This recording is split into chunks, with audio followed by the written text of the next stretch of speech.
आज हम carbohydrates metabolism के एक बहुत ज़्यादा इम्पोर्टेंट डिसऑर्डर के बारे में डिस्कस करेंगे जो कि है हमारे पास डायबिटिस मेलाइटस। डायबिटिस मेलाइटस हमारे पास एक क्रोनिक मेटाबॉलिक डिसऑर्डर है जिसमें हमारी ब्लड की नॉर्मल ग्लूकोज लेवल जो है वो इंक्रीज हो रहा है। हाइपरग्लाइसीमिया मींस ग्लूकोज लेवल हमारी बॉडी में हाई हो रहा है।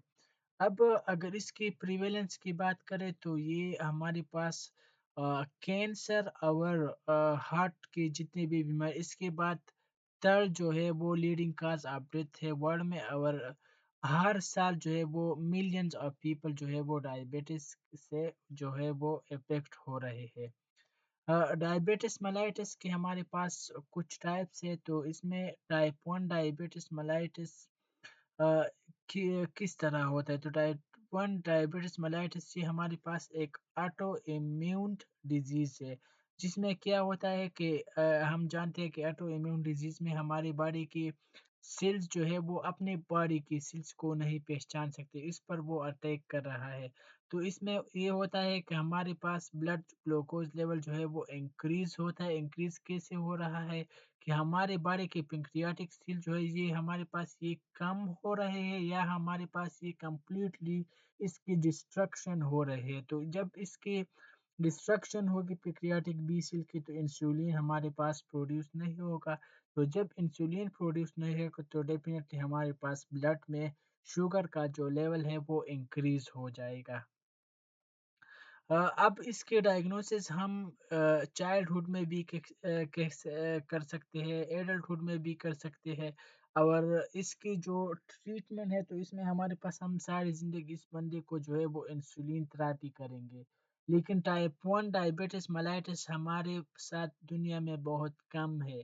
लेकिन मतलब जितने भी डायबिटिस के पेशेंट हैं तो इसमें 5 टू 10% टाइप 1 डायबिटिस मेलाइटिस है, और इसके अलावा 90 टू 95% हमारे पास टाइप 2 डायबिटिस मेलाइटिस के पेशेंट है। अब टाइप 2 डायबिटिस मेलाइटिस हमारे पास ये कौन-सा कंडीशन है? तो ये हमारे पास इंसुलिन रेजिस्टेंस होता है। हमारी बॉडी की जो सेल्स है, वो इंसुलिन को रिस्पॉन्ड नहीं करते हैं।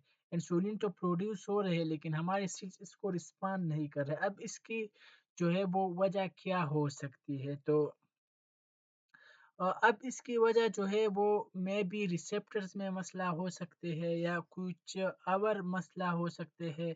ये हमारे पास मल्टी फैक्टोरियल कंडीशन है, मतलब ओबेसिटी और एजिंग के साथ इसका भी रिलेशन है।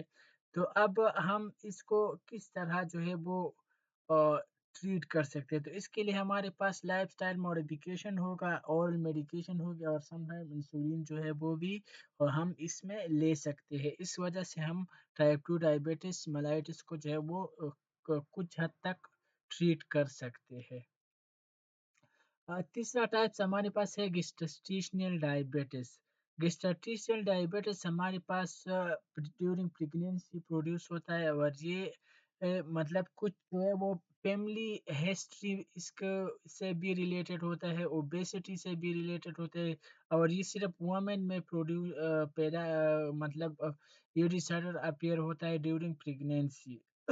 अब इसको प्रिवेंशन के लिए हमारे पास डाइटरी कंट्रोल हमें करना होगा, और इंसुलिन थेरेपी ड्यूरिंग प्रेगनेंसी इस में भी हमारे पास इस डिजीज को मैनेज करने में हेल्प कर सकते हैं।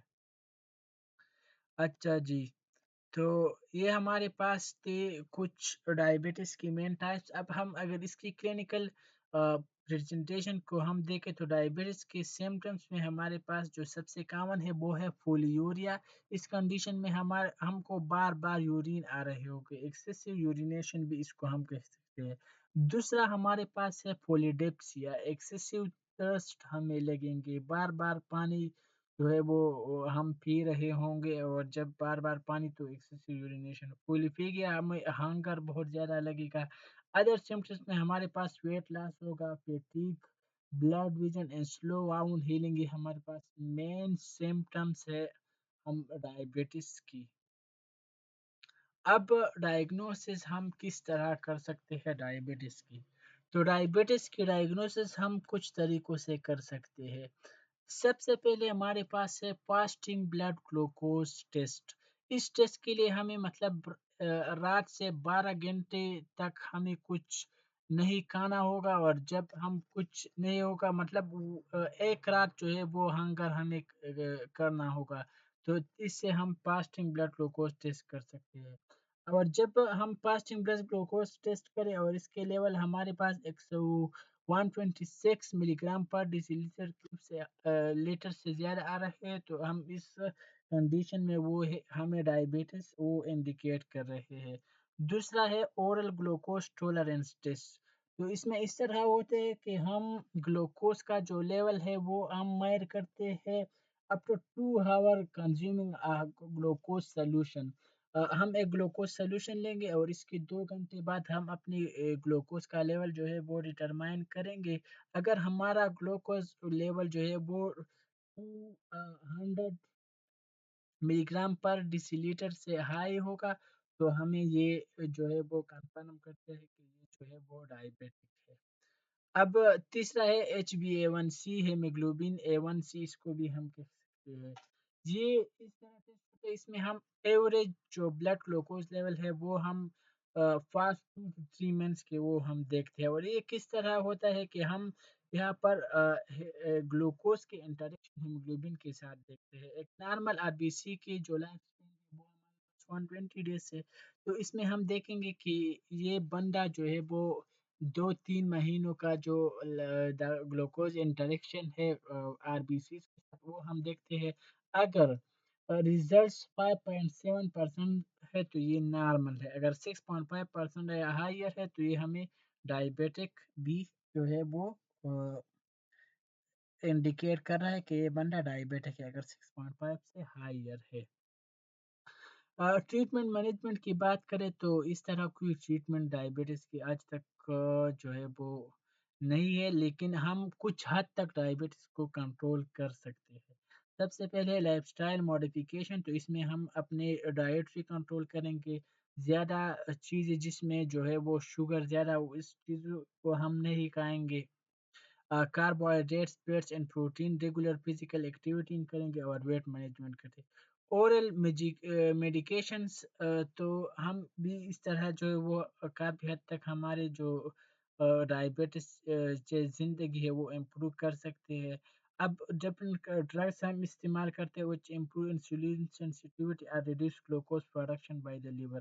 तो ग्लूकोज प्रोडक्शन के जब जो है वो कम होगी तो तब जो है वो हमारे जो है वो बहुत हद तक हेल्प कर सकते हैं। इंसुलिन थेरेपी में हमारे पास समटाइम ये टाइप 2 के लिए भी होते हैं लेकिन टाइप 1 के लिए भी हम इंसुलिन थेरेपी जो है वो हम करते हैं टाइप 1 डायबिटीज़ में भी। अच्छा जी, अगर हम इसकी कॉम्प्लिकेशंस की बात करें, तो डायबिटिस मेलिटस के जो है वो कुछ कॉम्प्लिकेशन है। अब कुछ ट्रेडिशनल कॉम्प्लिकेशन इसमें हमारे पास डायबिटिक किडनी डिजीज़ है, रेटिनोपैथी है जिसमें हमारे पास जो है वो आइज़ का मसला पैदा होते हैं, पेरिफेरल न्यूरोपैथी है, न्यूरॉन्स का मसला, जो coronary heart disease and heart failure, stroke, peripheral vascular disease वगैरह। इमर्जिंग ट्रेंड में हमारे पास cancer, infection, liver disease, functional disability, cognitive disorder है। अच्छा, तो ये हमारे पास कुछ डायबिटिक के बारे में एक ज़रूरी बातें थी। आई होप कि आपको पसंद आया होगा। Thank you for watching.